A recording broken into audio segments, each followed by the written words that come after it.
Uttarandhra MLC ఎన్నికల్లో కూటమి సర్కార్కి మొదటి ఎదురు దెబ్బ తగిలింది. అక్కడ ఇండిపెండెంట్ క్యాండిడేట్గా ఉన్నటువంటి గాదె శ్రీనివాస నాయుడు విజయం సాధిస్తూ వచ్చారు. అయితే కూటమి సపోర్ట్ చేసినటువంటి అభ్యర్థిగా ఉన్నటువంటి రఘువర్మ అయితే ఓటమి పాలవుతూ వచ్చారు. ఆయనకి సంబంధించి ఇటు జనసేన, టీడీపీ, బీజేపీ వీళ్ళిద్దరూ కూడా చాలా పెద్ద ఎత్తున ప్రచారం చేస్తూ వచ్చారు. వాళ్ళ అభ్యర్థిని గెలిపించాలంటూ కూడా ప్రచారం చేసినటువంటి నేపథ్యంలో ఉద్యోగులు మాత్రం ప్రభుత్వం మీద కొంత వ్యతిరేకతగా ఉన్నారనేటువంటి అంశాన్ని మాత్రము ఈ ఎన్నికల్లో కూటమి అభ్యర్థిని ఓడించడం ద్వారా మనకు అర్థమవుతూ వచ్చింది. ఎందుకంటే కూటమికి సంబంధించి అధికారంలోకి వచ్చినటువంటి మొదటి 10 నెలల్లోనే జరుగుతున్నటువంటి కీలక ఎన్నికలు ఇవి. ముఖ్యంగా ప్రభుత్వానికి సంబంధించినటువంటి పనితీరుపైన, ప్రభుత్వానికి సంబంధించినటువంటి అంశం మీద, ఉద్యోగులకు సంబంధించిన అంశాల మీద వాళ్ళు వేసేటువంటి ఓట్ల మీద డిపెండ్ అయి ఉంటుంది. కాబట్టి దానికి సంబంధించి కూడా ఒక పెద్ద ఎత్తున చర్చ అయితే జరుగుతుంది. దీనికి సంబంధించి కూటమికి వ్యతిరేకంగా వస్తే మాత్రం ప్రభుత్వానికి సంబంధించి మొదటి సంవత్సరంలోనే వ్యతిరేక గాలి వీసిందనేటువంటి ఒక అంశం అయితే మనకు కనిపిస్తుంది. దానికి సంబంధించి చూసుకుంటే ఇప్పుడు ఉత్తరాంధ్రకు సంబంధించిన ప్రాంతానికి సంబంధించి ఈ గ్రాడ్యుయేట్ ఎమ్మెల్సీ ఎన్నికలకు సంబంధించి చూసుకుంటే అక్కడ కూటమి అభ్యర్థి ఓడిపోవడంతో అలాంటి చర్చ నిజంగానే జరుగుతుందనేది కూడా మనకు అర్థమవుతుంది. అయితే ఇక్కడ ఇండిపెండెంట్ క్యాండిడేట్గా ఉన్నటువంటి గాదె శ్రీనివాస నాయుడు ఆయన విజయం సాధిస్తూ వచ్చారు. కూటమి అభ్యర్థిగా ఉన్నటువంటి వ్యక్తి అయితే రఘువర్మ మాత్రం ఓటమి పాలయ్యారు. అక్కడ పీడీఎఫ్ అభ్యర్థిగా ఉన్నటువంటి కోరట్ల విజయ గౌరి మాత్రం ఆమె కూడా కొంత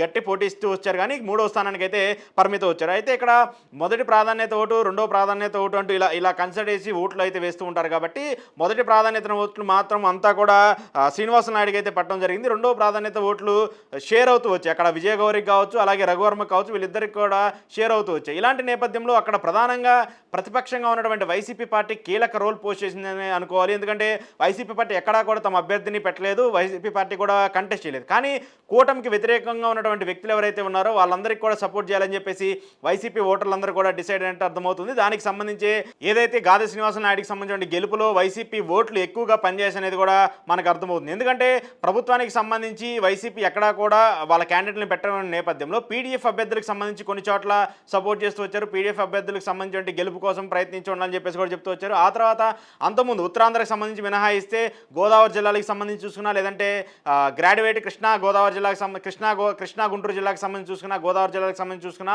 ప్రతిపక్షంగా ఉన్నటువంటి వ్యక్తులు ఎవరైతే ఉన్నారో వాళ్ళందరికీ కూడా వైసీపీ పార్టీ సపోర్ట్ చేస్తూ వచ్చింది. వాళ్ళకి గెలిపించాలని చెప్పేసి కూడా చెప్తూ వస్తుంది. ఇక విజయవాడ, కృష్ణా గుంటూరు జిల్లాకు సంబంధించిన గ్రాడ్యుయేట్ ఎమ్మెల్సీ ఎన్నికలకు సంబంధించి చూసుకుంటే అక్కడ కూటమి అభ్యర్థిగా ఉన్నటువంటి ఆలపాటి రాజా విజయం సాధిస్తూ వస్తూ వచ్చారు. ఆయనకే దాదాపు 90,000కు పైగా మెజార్టీ వచ్చిన పరిస్థితి కనిపిస్తుంది. ఇంకా కౌంటింగ్ కూడా జరుగుతున్నటువంటి నేపథ్యంలో దానికి సంబంధించి ఎలా ఉంటుందనేది కూడా చూడాల్సి ఉంది. అయితే ఇక మరోవైపు ఈ అంశానికి సంబంధించి చూసుకుంటే వైసీపీ ఓట్లు మాత్రము ఉత్తరాంధ్రకు సంబంధించి చాలా కీలకంగా మారుతూ వచ్చాయి.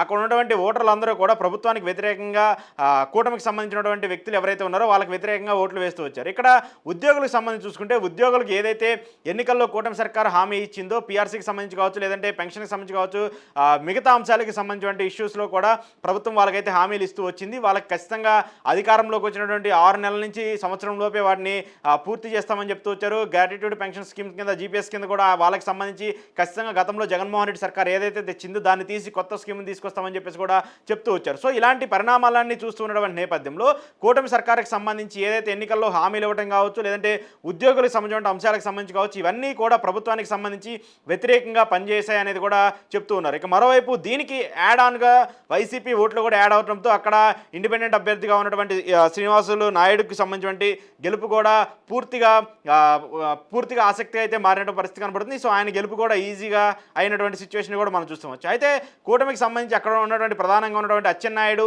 ఈ గెలుపుకు సంబంధించి కొంత క్లెయిమ్ చేసుకునే పరిస్థితులు కూడా ఆయన చేస్తూ వచ్చారు.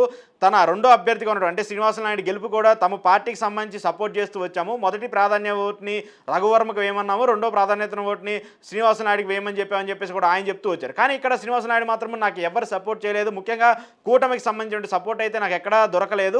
కూటమికి సంబంధించిన మంత్రులు కావచ్చు, లోకేష్ కావచ్చు, వాళ్ళందరూ కూడా విశాఖలో కూర్చొని ఇక్కడ తమ అభ్యర్థిని గెలిపించాలని చెప్పేసి చాలా ప్రయత్నం చేసినప్పటికీ కూడా వాళ్ళందరూ కూడా ఇప్పుడు నన్ను క్లెయిమ్ చేసుకోవడం కూడా ఇదంతా హాస్యాస్పదంగా ఉందంటూ కూడా శ్రీనివాస నాయుడు కూడా చెప్తూ ఉన్నటువంటి నేపథ్యం కూడా మనకు కనిపిస్తుంది. సో ఈ అంశాలన్నీ చూసుకున్నప్పుడు ప్రభుత్వానికి సంబంధించి వ్యతిరేకత ఉంది అని ఈ ఎమ్మెల్సీ ఎన్నికలకు సంబంధించిన రిజల్ట్ చూస్తేనే మనకు అర్థమవుతుంది. ముఖ్యంగా ఉద్యోగులకు సంబంధించి తీవ్ర అసంతృప్తులు ఉన్నట్టు కూడా మనకు తెలుస్తుంది. ఎందుకంటే ఉద్యోగులు కూడా కూటమి సర్కారులో వచ్చినటువంటి ఈ 10 నెలల్లోనే ప్రభుత్వానికి సంబంధించి కొంత వ్యతిరేకత కూడా డివైడ్ అయిందని తెలుస్తుంది. సో ఈ అంశాలన్నీ చూసినప్పుడు కూటమి సర్కారు రాబోయే ఎన్నికలకు సంబంధించి అంటే గ్రాడ్యుయేట్కి సంబంధించిన ఎన్నికలు పూర్తయి ఎమ్మెల్సీ కోట ఎమ్మెల్యేకి సంబంధించి ఎన్నికలు ఉన్నప్పటికీ కూడా అవి కేవలం ఎమ్మెల్యేలకు సంబంధించిన ఓట్లతోనే నిర్ణయించే పరిస్థితి ఉంటుంది. కాబట్టి అక్కడ పెద్ద ప్రభావం ఉండే అవకాశం ఉంటుంది. కానీ రాబోయే మున్సిపల్ ఎన్నికలకు సంబంధించి కావచ్చు, కార్పొరేషన్ ఎన్నికలకు సంబంధించి కావచ్చు, గ్రామాలకు సంబంధించిన ఎన్నికలు, పంచాయతీరాజ్ ఎన్నికలకు సంబంధించి వీటిలో ఎలాంటి పరిమితులు ఉంటాయి, ఎలాంటి ప్రభుత్వానికి సంబంధించిన ఎలాంటి నిర్ణయాలు ఉంటాయనేది కూడా చూడాల్సి ఉంది. ఏది ఏమైనప్పటికీ ఉత్తరాంధ్ర గ్రాడ్యుయేట్ ఎమ్మెల్సీ ఎన్నికలు మాత్రము కూటమి సర్కార్కి ఒక గట్టి ఎదురు దెబ్బ తగిలింది